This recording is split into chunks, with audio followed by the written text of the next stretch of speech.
Come with me, guys, to the Kennedy Caucus Room at the Capitol Hill to celebrate and commemorate the Jewish Heritage Month, where we can see the congressional participants, what they're gonna say, and also we will watch Malcolm Hulin, CEO Emeritus of the Conference of Presidents of major American Jewish organizations. We get to know him, who is gonna be a guest of honor, as well as Eric Gertler.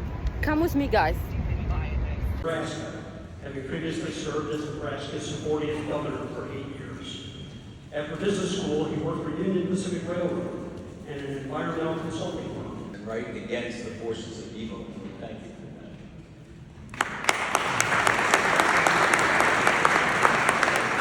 Senator mentioned LGBT. I put in and I said, what should I say about American Jewish heritage? Well, it was started by President Bush in 2006. I said, it's a lie, it's not true, but it didn't answer me. But the truth is, in 1983, a woman named Judy Shapiro, who worked in the New York City public system, and very active Jewish volunteer, came to me when I was head of the JCRC in New York and said there are heritage weeks for every ethnicity and every religious group except for the Jewish kids in the public school systems. And she is getting a tape of this. She is a senior citizen. Hope she's well in her 90s. And I know how much she will appreciate being remembered because she carried the burden for many, many years of Jewish Heritage Week. And we finally got it to the attention of President Reagan in 1985. And you might remember the controversy about his visit to Bitburg when Elie Wiesel made the famous speech, "That place is not your place, Mr. President." That was the Jewish Heritage Week commemoration at the White House, and launched what was a very successful program across the United States. Then it sort of dissipated in interim years, and then President Bush in 2006 did resurrect, and the annual commemorations, thanks to the members of Congress and the Senate who have helped perpetuate it and make it a regular institution in American Jewish life, in American life. Jack Rosen made a mention about the importance of history. For us, history in the Jewish tradition is not about the past, it's about the future. We look back in order to look forward. We look back to the American Jewish heritage to learn the lessons, to spare future generations the trial and tribulations of our mistakes, and to learn from our successes. So this is a unique approach. We don't have a Hebrew word for history. We have Sekirah, remembrance, which is a dynamic process where you have to understand what leads to things and what flows from them. Sekirah is the central theme in all the commemorations of this period. Holocaust Memorial Day is symbolized in one word, Zachar. Yom HaZikaron for those soldiers who fell in defense of Israel and those who were victims of terror.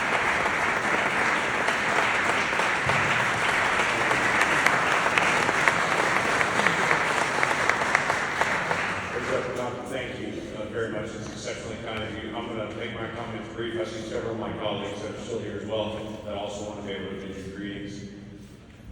Glad you're here.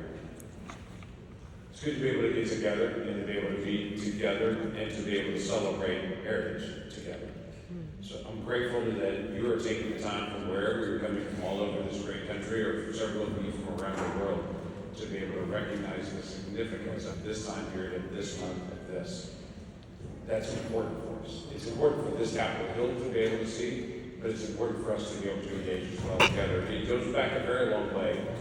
George Washington, as many of you know, had two favorite verses that he talked about often. And in many of his letters, he came back again and again to Psalm 34:18, "The Lord is near to the brokenhearted, and he saves those who are crushed in spirit." That was the most common verse that he wrote in every single letter.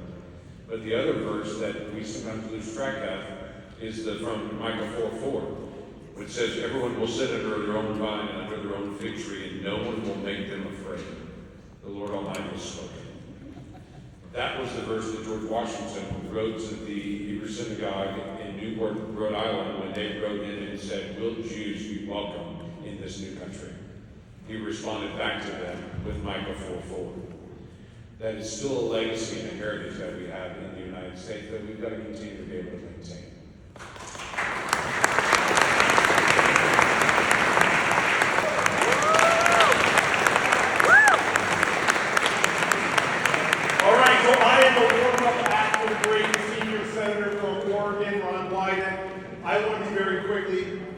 I'm blown away that I have such great relationships with so many people on the dais, from Rabbi Margaret, and I saw Rabbi Shekov. I just want to focus in on two people really quick. First, Eric, who reminded me that we have been meeting each other over the years. We danced together at weddings. He introduced me at a Young Presidents Association Act. But the most powerful thing I can say to him is he's sitting here being honored and recognized. The most important thing he wanted to talk to me about was maybe now my mother will be proud of me. I can give her some office for being honored at this great organization. And I appreciate that because I too, I don't have a Jewish mother, but I have a mother that says behind every successful child is an astonished parent. So I hear you on trying to give your mother an office. I also want to say to Malcolm, I was brought to see Malcolm. I've known Malcolm since I had hair. And that was a long time ago when I was brought to see him when I had a lush afro. But the fact that when I was a student, I was brought to see him where he was heralded to me as one of the most important global Jewish leaders whose name we don't know. And I saw in his humility, I saw in his strength of leadership, I saw in his compassion and care for this big black boy from Jersey. But most of all, he remained in my life as a guiding light, an example of what real leadership is about. Not having people give you awe because of your great leadership, but empowering other people to lead. And I just want to give you a round of applause. All right, so I come to you very briefly before the main act of Ron Wyden comes. I come very briefly to tell you that you cannot talk about Jewish heritage. There's so much to brag about. Jews in America, from the labor movement to the arts, the sciences, has made indelible impacts on the course of this great nation. We are America because of Jewish Americans and the extraordinary impact. But for me to stand here as the fourth black person ever popularly elected to the United States Senate, I have to mention that part of Jewish heritage is the extraordinary impact Jews have made on the journey of black Americans in this country. Rabbi Gary Zola, my longtime friend, we met through Hebrew Union College, and Hebrew Union College, for people that may not know this history, was founded more than 140 years ago, at least 150 years ago, by Rabbi Weiss. It was the beginning of Reform Judaism, and it was in 1940 where Rabbi Heschel came from Warsaw to Berlin to Cincinnati for his first year in the New World, and he went on to do what he did as an incredible person of God in New York City. Just a bit about, because you're sitting in one of the most beautiful, we're talking about one of the most beautiful rooms in the Capitol. This is the Kennedy Caucus Room. This is the room where the Titanic hearings were held. It was the room where the McCarthy hearings were held. It was the room where the Watergate hearings were held. It's the room where JFK announced for president. It's the room where RFK announced for president in this beautiful room. So when I think about addressing this room every year, understanding how history is thrust on all of us, and some of us, I would say, members of Congress aren't so good at this and understanding our history. And the Jewish community is certainly, probably more than almost anybody else in this country, understand the importance of history. That's what makes so troubling what's happening in the Middle East now. As you know, there is simply no place for anti-Semitism, no place for hate. I appreciate the speakers before me and all of you standing up against anti-Semitism and against racism and against hate. You put your faith into action, the world's a better place as a result. On a more positive note, 2 weeks ago I had the pleasure of going to the investiture, which is the installation of a new federal judge. The investiture in Columbus, Rachel Blumkatz, and I worked at the White House selecting her, 40 years old, brilliant mind, selecting her to be a 6th Circuit District Judge in Ohio, representing Ohio, Michigan, Kentucky, and Tennessee. Thank you. And she, in her installation, the night before the installation, she had a party of sorts, a celebration at her local temple east side of Columbus. And she talked a lot about her faith, talked a lot about Tikkun Olam.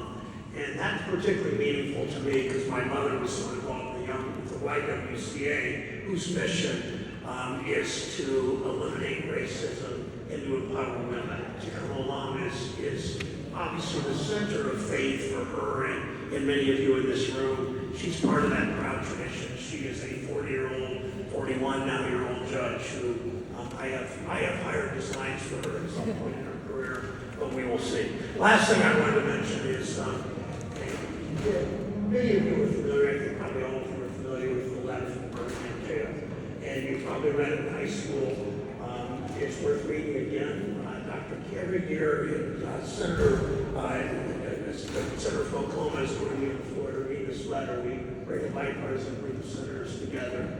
He sent a letter, Dr. King was sending in response to the white Christian ministers, the quote-unquote modern ministers in Birmingham who were resisting voting rights, saying, be patient and we will get you voting rights. And Dr. King said in the middle of this letter from Birmingham jail, he said, human progress never rolls in on the wheels of inevitability. Human progress never rolls in the world on the wheels of inevitability. It really charges all of us for activism, and you've joined in Greg's and others' invitation to be here because you care, because you're activists, because you want to make a better world. Thank you for letting me be part of this.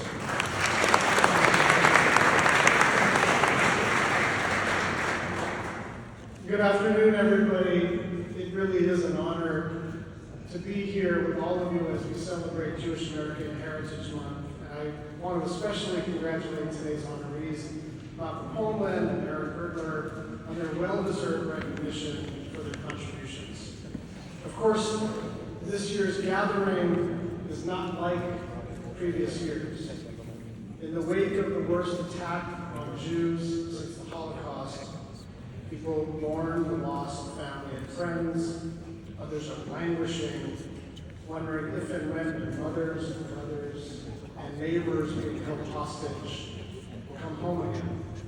And here at home and around the world, Jews are watching the rise of anti-Semitism, the hardening of rhetoric, and the flattening of the debate.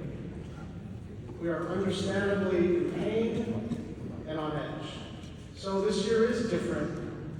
But what is also true is that Jewishness and Jewish heritage are not questions primarily of foreign policy.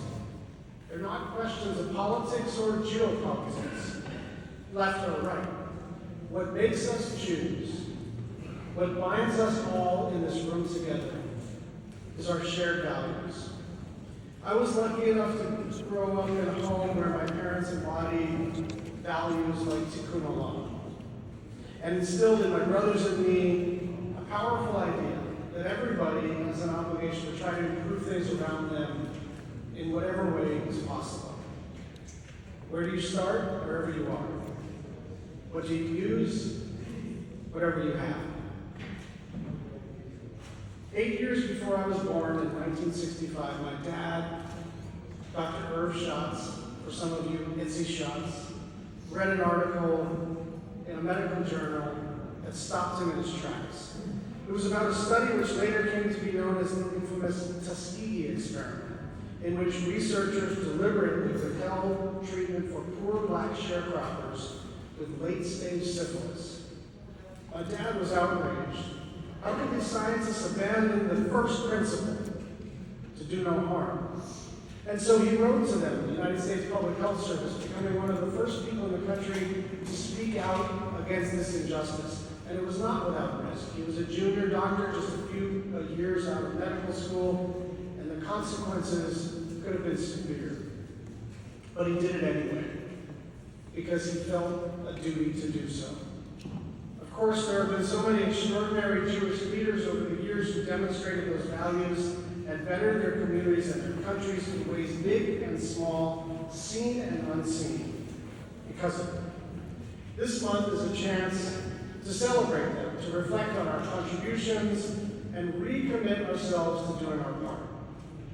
And perhaps because, rather than in spite of all the ongoing unrest and division, remembering our purpose and striving to make the world a little bit better is that much more important. Thank you very much for this honor. Thank you very much. I don't know how many of you saw the little discussion between a couple of Jewish guys that are shining time after Senator Booker was done. And we saw that phenomenal reception. Senator Schatz looked at me and said, "Okay, you go next." I'm barely a household word in my own household, let alone another. But I will tell you, I was the minion maker in the United States Senate. Very. And I understand that today you honored my friend Malcolm. Where is Malcolm? Oh, there's my buddy. I will tell you, getting elected to the United States Senate is a special privilege. And one of the things that I saw first was Malcolm and the late Abraham Wolfson in action in New York. How many of you are from New York? Not too many New Yorkers. How many are from New York? They took me around the community in Brooklyn and I said, "Malcolm, there are more Jews on one block in Brooklyn than there are in my state." So this was a wonderful introduction to the community.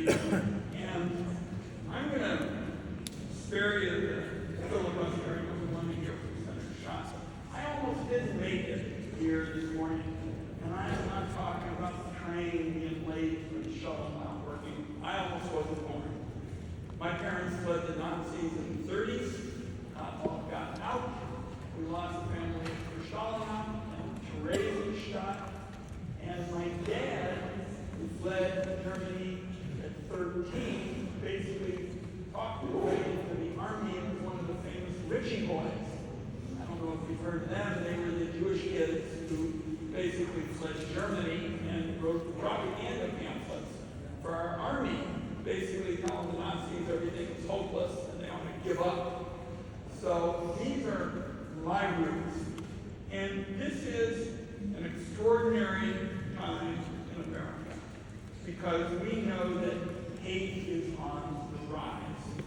And if you look at my Twitter feed, I'm sure it's the same way for Senator Schatz, and people say you're dual national and your loyalty are to the United States.